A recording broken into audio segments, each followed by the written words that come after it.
فرماتے ہیں کہ جو شخص ماہ رجب میں یومیہ ایک بار سورت اخلاص پڑھے تو 10,000 اونٹوں پر کاغذ لادا جائے گا، زمین و آسمان کے باشندوں کو سونے کے قلم دیے جائیں گے اور وہ سورت اخلاص کا ثواب ان کاغذوں پر درج کرے گا۔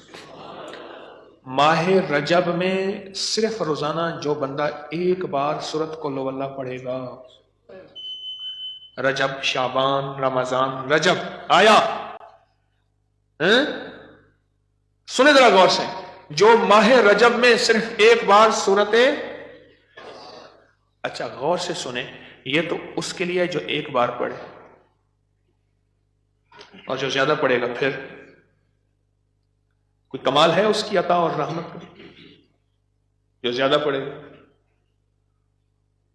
ایک بار سورت اخلاص پڑھے، ایک بار رجب میں۔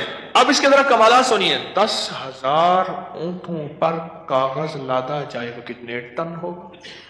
10,000 اونٹوں پر کاغذ لادا جائے گا۔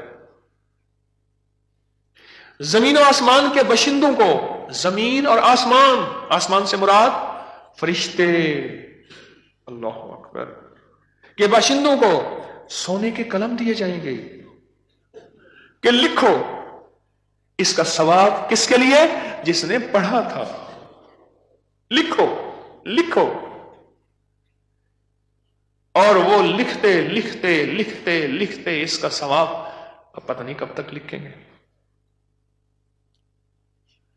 کیا نعمت ملی ہمیں سورۃ اخلاص کی۔